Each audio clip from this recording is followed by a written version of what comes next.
Good?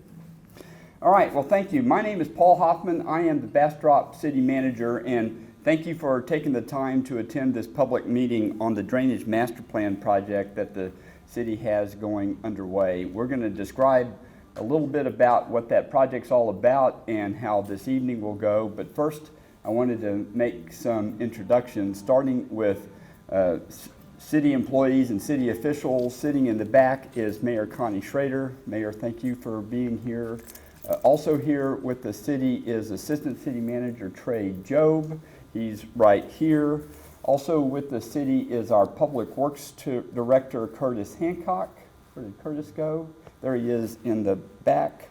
Also with the city is our Director of Planning, Jennifer Bills, and also our project manager, the city project manager for this project, our Director of Engineering and Project Management, Fabiola De Carvalho, is right here. You'll hear a presentation from the city's consultant. That presentation will be led by Mr. Paul Morales of Half Associates. Mr. Morales is quite the area expert on drainage. He was the lead person on the development of the design of improvements to Gills Branch that would have a significant flood improvement benefit to the city of Bastrop. We are still seeking funding for that project through grants. We're confident that at some point we'll be successful in that regard, and when we get the funding for it, we are, as they say, shovel ready. We've got complete design on that, and we appreciate Mr. Morales's work on all of that. So he certainly comes to this project with a firm understanding of what he is working with. You'll also hear from Marita Moya. She's the project manager for HAF on this project, and she will provide a presentation as well. And standing to her right is Mr. Matthew Garrett. Matthew is with New Gen Strategies. We are talking about capital projects here that will have a price tag associated with it, and we're contemplating various funding strategies and options, all of which will need to be ultimately approved by the City Council. I will say, as it regards all of that, that something we are looking forward to with this study effort at its conclusion is project-specific recommendations, actual capital projects that will have flood benefit for our neighbors here in Bastrop. And along with that, there will be a empirical, scientific, data-driven methodology for how project priorities are determined, all of which will be very valuable information to the community and to the City Council. The City Council has started discussion about the holding of a bond election in the fall of 2023, and this study effort with regard to the identification of potential capital projects for drainage improvements are candidates for inclusion on that bond program. That's not to say that's the only mechanism for funding these projects, but it is certainly one of them. The presentation itself of how the study will go will take about 30 minutes, and at the end of that presentation there will be plenty of opportunity for question and answers. There are maps in the back if that helps. One really important message that I want to convey before I leave the podium and give it to Paul and you get the actual presentation is how much your input, how much your feedback in all of this really matters. Yes, they will do the scientific engineering modeling of the area to determine where the flooding concerns are. That information is very helpfully validated by your observations, your history, your knowledge of what flooding concerns historically you have in your area. In the back on that table covered in black there is a questionnaire that you can fill out. This is also available online, and you still have some time to fill that out as well. We encourage you to do that. That's really important information. So again, thank you for being here and for your interest. There will be opportunity for questions, and with that, Mr. Morales will start with the presentation. Thank you. Welcome, everybody. We're very proud to see a lot of people and faces here, especially during this COVID time where we're trying to do things a little bit more virtual. But when we start talking about drainage problems, we really need public input to give us some insight of where those problems occur. You're the eyes and the ears of the city, and so you know where there's flooding at certain intersections or along certain creeks, and all that information is really beneficial for us as we start pulling this master plan together. And so Paul really stole my thunder and really described what we were doing as part of the plan. I was going to have a short introduction, but the real goal here is to get the input. That's really what we need today from everybody. If there's folks that couldn't make it today because they had a conflict with this meeting, there's an online questionnaire for them to go on and provide information, whether it's a certain rain event that occurred that has had some flooding within their property, or in a street intersection that you all know about. There's photos, everything helps. It helps to validate as we develop these master plan drainage CIP projects. One thing I do want to mention is that as we start going through this project, as we develop these CIP projects, the next step we're going to come back to the City Council and do a workshop to describe all the improvements that we're going to recommend.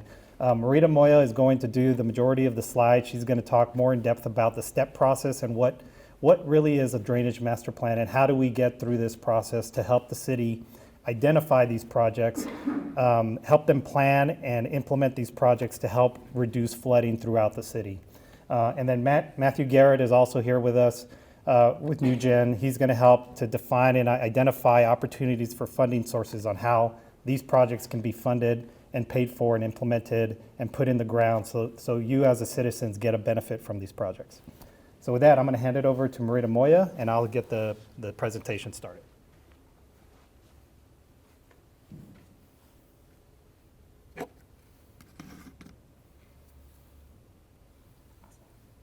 I'm going to move this down. Sorry, short person. All right, so I think we can skip the first several slides now because I think we've touched all these items, but really to just summarize what this presentation is going to go over, it's really talking about the process of the drainage master plan. And so we'll briefly kind of talk about what a master plan is, and then kind of the data collection process. What kind of data are we looking for? What data are we beginning with? And then we'll really kind of go into identification of drainage problems, and then once we identify them, kind of the solutions and how we will develop those. And then at the end, towards the end, Matthew will come up and talk about some options as far as the future of Bastrop and trying to implement these solutions. And then we'll be able to touch on the resident questionnaire that is available in the back and kind of talk about where you can access that.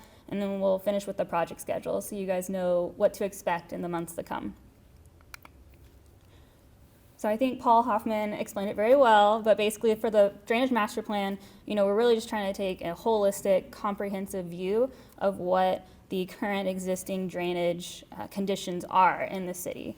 And so basically once we kind of establish this baseline, we'll be able to create drainage solutions to really reduce risk. And when it rains, how much is flooding impeding your life? Can you drive on your roads? Are you experiencing erosion on your property? Just all these things that we want to be able to try to mitigate for the future. Certain steps that we'll take is really just getting that existing data. And this evening, this is a big part of getting that existing data, trying to hear exactly what the main concerns are in your city. And then we'll perform riverine and local flood modeling. The city has done a lot of riverine modeling, which we'll leverage and be able to refine to be a part of the plan, but we'll take a good look at what exactly locally in the urban core, what is happening. And then really when we have the modeling completed, we'll be able to identify the flooding issues and kind of come up with solutions, and we'll evaluate how we think we can reduce that flooding. And then at the end, we'll take all these mitigation solutions and we'll create CIP projects so that way they can be implemented in the future. So this is an overview of the project area. For the most part, we'll be focusing on the city limits. But really, we'll also be gathering data up to a mile outside of the city limits. And this way we can kind of really emphasize where are the main flooding concerns and the, I guess, risk involved. As you can see on this exhibit, you guys are probably very familiar with Piney Creek and Gills Branch. They kind of border the city limits. Those two models we have already have been completed through the FEMA process, so we'll be able to use those. And then we'll also be studying Pine Forest Creek and Copperas Cove, which is just downstream of Bastrop State Park. And then lastly, Spring Branch. So I think this project really kind of came about because the city recognizes that, you know, they've experienced a lot of historic flooding in the past maybe 10 years. And so we really want to be able to evaluate the risk now and be able to hopefully support, you know, Bastrop as it continues to grow. And so with this project, our main goals are trying to, like I said, identify the risk and create solutions in order to be able to implement projects in the future. So currently where we've been working on this project for about 2 months with the city. As far as existing data that we have collected is basically all the existing models. Like I said, we have the Gills Branch and Piney Creek flood studies. We also have the Bastrop Dam, Copperas Cove, just downstream of the dam, and then the Pine Forest Creek study. Otherwise, we've kind of been collecting other items like topographic data as well as any city supporting data. The stuff that we're still going to be continuously collecting is really the resident input, right?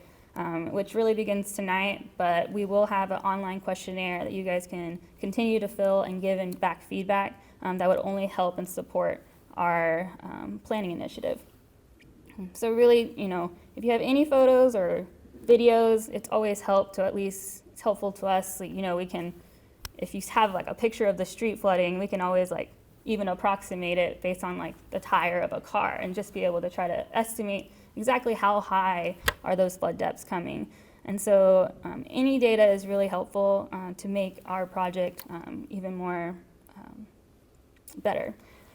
And another additional thing that'll be a big initiative for this study, we will be collecting survey of all the existing storm drain infrastructure. And I think this will be helpful to create a database for the city to be able to, you know what kind of inlets and pipes and the capacity of them through the city. And then we will have some field visits as we kind of look at some solutions to go in the field and make sure, you know, what we're proposing seems feasible as well as, you know, appropriate. So the identification process. This really happens once we finish those riverine models, which is kind of your standard H&H, doing hydrology and hydraulics. And really this will be able to help look at if roads are overtopping, if the riverine's undersized. And then once we finish those, one of the big items is we're going to do a rapid local assessment, which is a 2D analysis, and that will mainly be focused on the urban core of Bastrop, which kind of expands between Gills Branch and Piney. And so once we have these models complete, we'll be able to really, like I said, mention riverine flooding, local flooding, maybe erosion issues that are occurring within the city. So kind of an overview of what that rapid assessment would look like. This red shaded area is what we're considering the urban core. And so we'll be able to do a 2D assessment of flow and how water is, surface runoff is happening through the downtown area. Currently on the map, we have these red points. These are places that have been identified by city officials as flooding concerns that they've been hearing from you. But then today, these points are on the back exhibits. And so, you know, we'll also be able to include any points and any locations that you guys bring today to the map to be able to identify exactly where are our hot spots.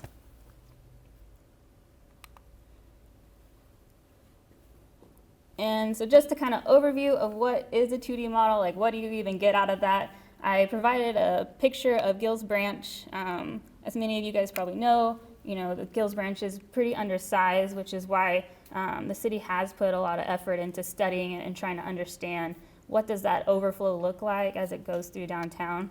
But basically, we'll do a simple assessment where we'll have like depths and as well as understanding the flow through the streets or through properties, what kind of flood depths are you happening, maybe what velocities, but those are the types of information that we can gain from the 2D assessment.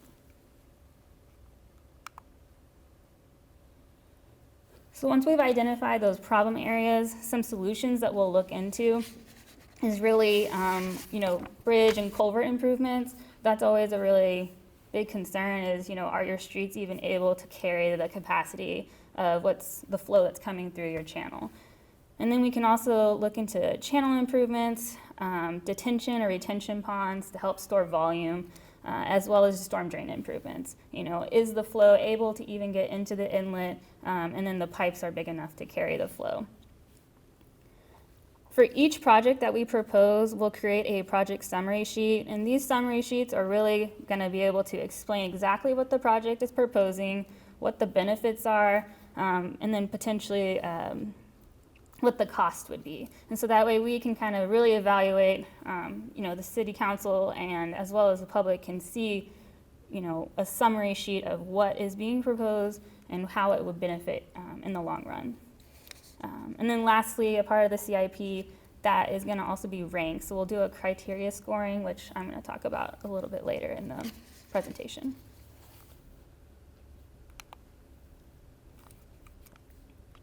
Just kidding, next slide.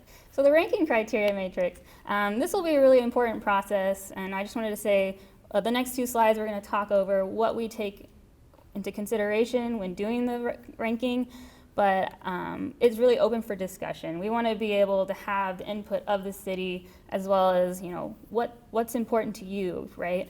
We want to be able to, we're ranking these projects to fit the life of Bastrop citizens. And so one thing first is public safety. I think that's probably one of the bigger items when we talk about flood risk, right? We really want to make sure everyone's safe. So that's always a big item where we want to make sure the emergency trucks can have access, and no one's getting stranded, as well as no homes and property are being impacted, and just making sure that the level of service of your transportation roads are being maintained. And then secondly is economic. It's always really important, understanding what the cost will be, as well as how much benefit do you get and versus how much it could potentially cost, and understanding how can we get funded, because these projects are really important, and so we want to make sure that we take that into consideration as well, because we understand that people live in the city. We don't want to impact development as well as any local businesses. We just want to make sure it's a positive thing for everyone involved. A couple other items is environmental. It's always a big thing to consider. We might look at water quality. Do we need to take into account how much runoff is sediment is getting into the creeks, and maybe implementing a water quality initiative. And so environmental is always a very important thing to keep in mind when we're approaching a project, and making sure we're maintaining the appropriate quality. Project timings, another item we'll look at, and so this basically will take a look at making sure that if there's permitting that we might have to do, will it prolong the project? Would we be able to procure the permitting? So lots of things to consider as far as when you approach a project to the beginning and to the end, the feasibility of it. And social, like I said, I think that's one of the bigger things. We want to make sure that this is helpful as a tool for you, making sure it's a comprehensive plan that you guys can build and continue to grow Bastrop. I think with that, we'll pass it on to Matt so he can talk about some options that Bastrop could have. so much. Hi, good evening. Well, I don't have any great visuals, but these guys are geniuses, and I've seen this several times. And I'm amazed by what they do. But before we get into how you pay for this, I just want to point out the importance of water to Bastrop. Your logo has a meandering waterway on it. And if you don't harness and control that, it can do damage to property. Some of the features and the aesthetic that you have tourists coming to see could be diminished as well. And so I haven't been to one of these where there's water in the logo, but I thought it was worth pointing out. It's very important to you. But what these guys are going to do is put their brilliant minds and models together, and they're going to return projects. Unfortunately, if you've built anything at home, right, lumber's up, a couple things are up. It's not cheaper today than it was yesterday. These are going to have price tags, not staggering for all of them, but some of them will be large dollars, and we can't just pay for it all at once. Hence the criteria, the ranking, the scoring, all the rigor that they're going to apply. At the end of the day, you're still going to have a dozen, maybe more, projects, and we can't do them all. So what if we've cut out the top 5? It's still likely going to be multi-million-dollar investment. So I believe there was someone alluded to, Paul alluded to, a bond potential in the coming year, and so you could stretch that out over time, probably 20 years, right? One way you can do that is to fund it through your INS tax rate. I'm not going to go through a whole finance lecture here, but that's going to be in your general tax revenue, right? Not your operating and maintenance fund, but your debt's going to come out of a part of your property taxes. That's one way you can fund it. I put general taxes on here because you also have sales taxes. So some of those things go into a common pool, and we call it fungible. You can use this dollar on that or this dollar on that. At the end of the day, you have those dollars today. These are projects that you don't envision already because you're getting estimates from half, and we have to fund it in addition to our fire, the electricity, and police, and the rest of your staff. So if it's a fixed sum game with effectively your current pool of dollars plus some growth, how are you going to fund that from the existing revenue stream? It's a question, right? I don't have the answer. That's for your council. That's for you as residents and other constituents to give feedback on.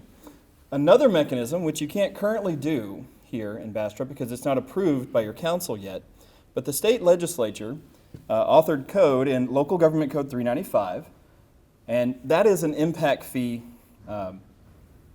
statute, right? You're already looking at impact fees on, I believe, water, wastewater, and roadway as well. I'm not sure. Additionally, the city could look at stormwater impact fees. It's not very common throughout the state, but that would let the growth coming to the community pay for an increment, not all, but an increment of the growth-related impact fees or the impact on the stormwater utility. Just another tool in the toolbox, right? The third and the last one I'll really talk about, I trust there are some others, hopefully grants will be in the mix, but with your local resources, the city could authorize a drainage utility. And this isn't a normative, you have to do it, or you should do it, but the principle behind it and why it was established by the wisdom in Austin was to allow for those benefiting, it's called a benefited property in the code, those who contribute to runoff could pay their fair share. It's not that much unlike your other utilities in the city. Those who use more water probably pay more. Those who contribute more towards runoff and the stormwater that they're going to help mitigate the impacts of could pay more. So again, not that you have to do that. That is under Local Government Code 552. The city would have to go through a number of public hearings to put that in place. The good part is it would let everyone pay their share dependent on their property. And there are a couple little hoops to jump through. One of them, it's a special revenue stream. And so I talk about this one because flood and the storm drainage utilities throughout the state, I'm a former finance director, I'm recovering, but it's one of those things that we haven't looked at very well. And the state is really taking a measured approach in as much as they have funding, right, that's administered now, just like the water, clean water, and drinking water, that communities can come and try to get some subsidized or low interest loans to take care of this problem. So they've put this in place, it's an option, and so that's really all I have. The value of looking at the financial plan is so that we don't end up with a thick stack of projects we haven't figured out how to pay for.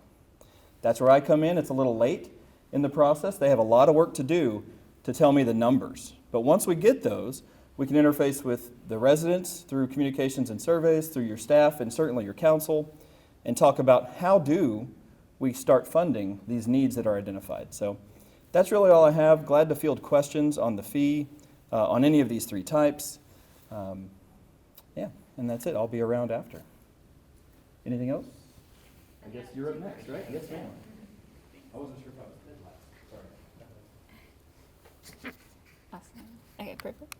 And we have a couple, two more slides left. We just really wanted to emphasize the online questionnaire.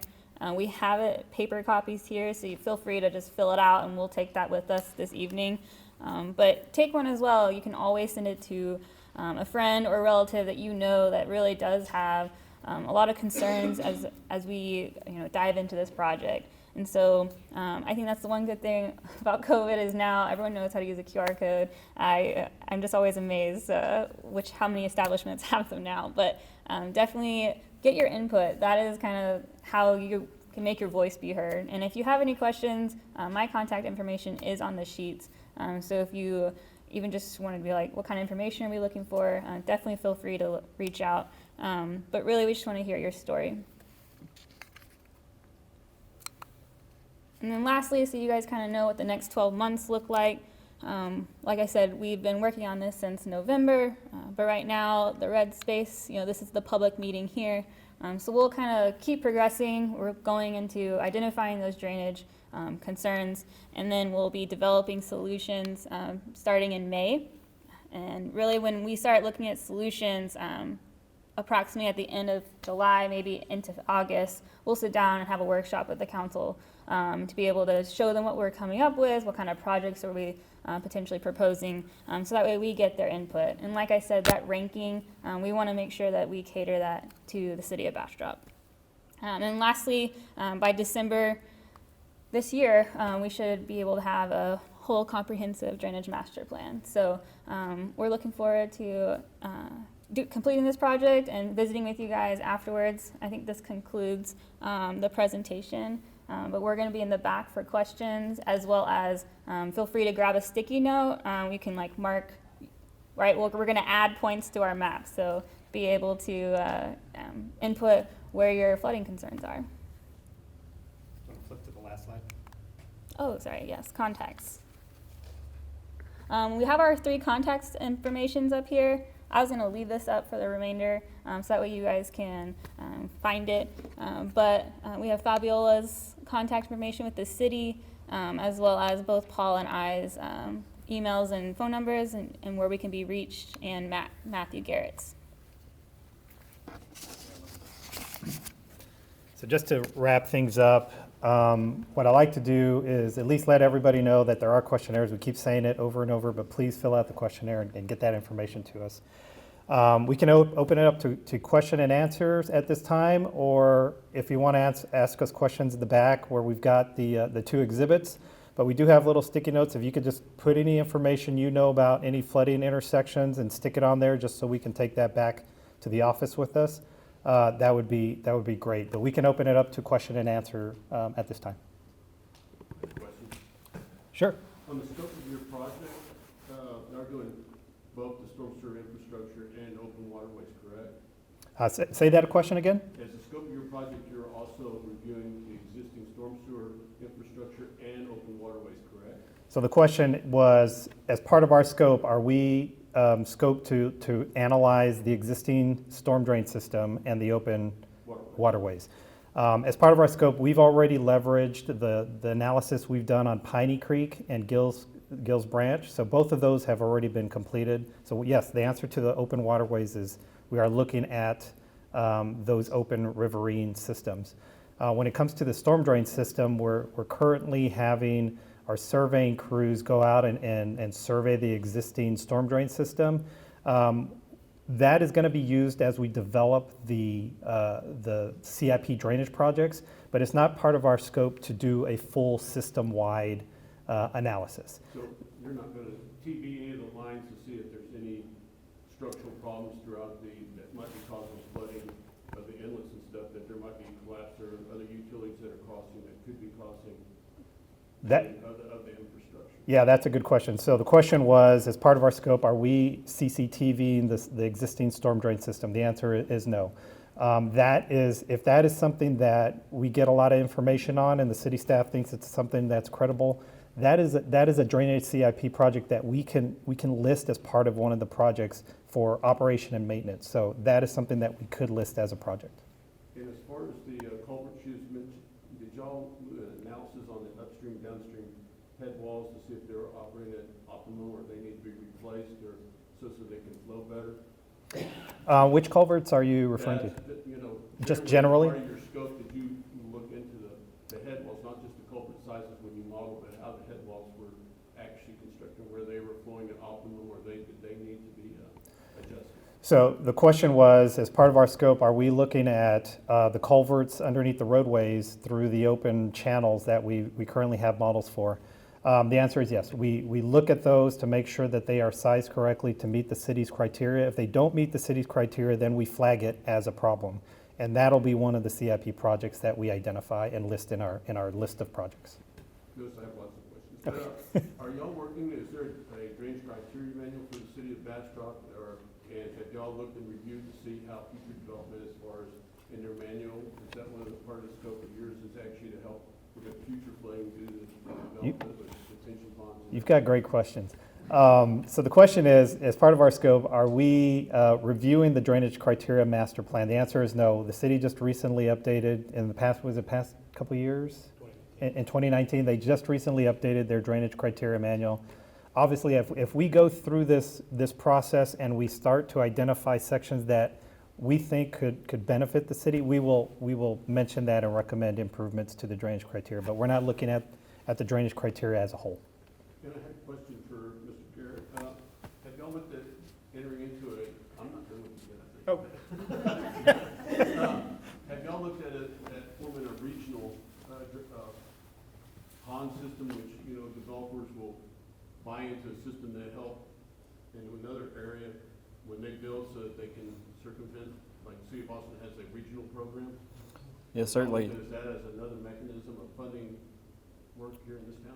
Right, my answer is easy because I'm just a finance guy. I have not looked into a regional system. I'm currently helping the city of San Antonio with they have a FILO program, a fee in lieu of program for their regional stormwater management, which does extend beyond their boundaries.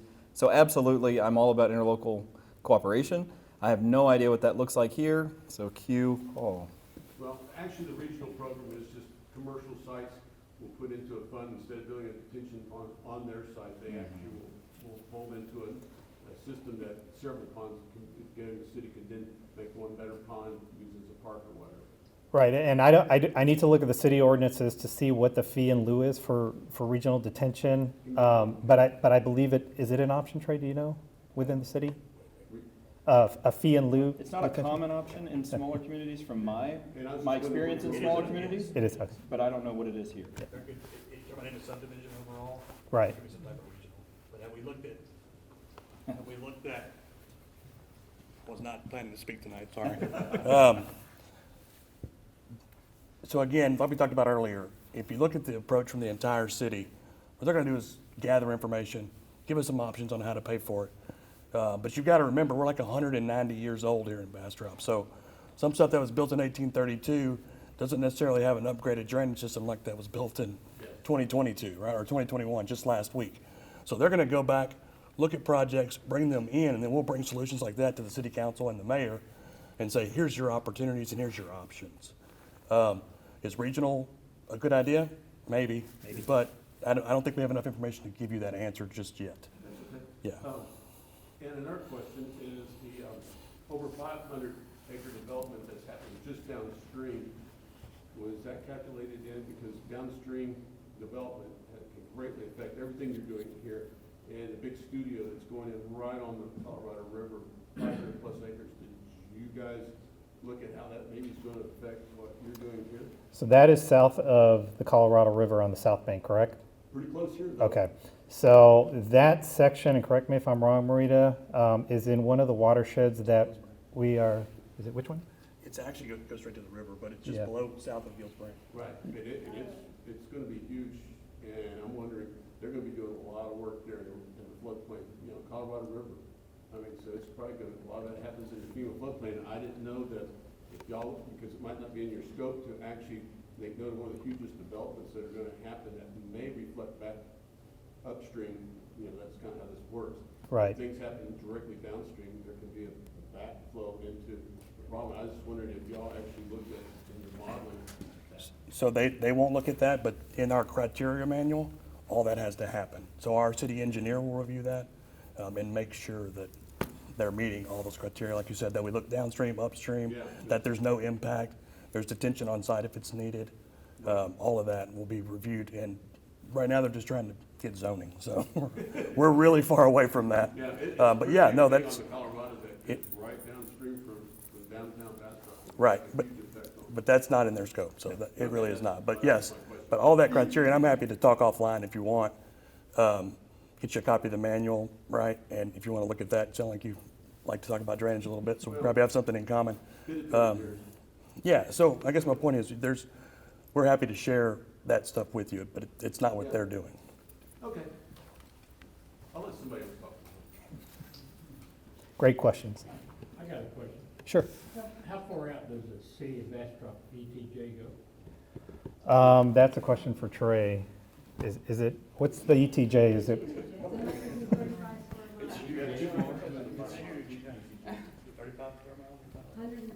Yeah, so we have two kind of main ETJs. So we have our statutory, which is our 1 mile around the city limit boundary. But then as you go west towards Austin, that's our voluntary ETJ, and that's a 145 square mile area. So it's a large area. This study is focused on the city limits, and I think some of the little ancillary areas in kind of that immediate 1 mile I area. understand, but with that ETJ, when somebody comes in and gets county approved, does the city look at it because it's in their ETJ, or? There are some features we look at in some areas. So we kind of divide up some of that area. The county looks at some, we look at some, and we look at it just for subdivision. So once the lot is subdivided and they start going in and doing development, the county looks at that for floodplain regulations and their drainage criteria. The city don't look at it for floodplain. No, just that it meets for the subdivision part, yes, but for the actual home development, the county is the one that issues those. Ponds and things, does the city get involved in that or no? In the individual ponds? Like on the subdivision? On the initial design, yes. You do get involved on it? But there have not been very many of those big developments outside of the colony. That's been the largest development that the city has had oversight on. Hunter's Crossing, did the city get involved in that? That's in the city limits, so yes. Okay. All right. Thank you. and sir, we are scoped to look at that, that creek through Hunter's Crossing to define that. Any other questions?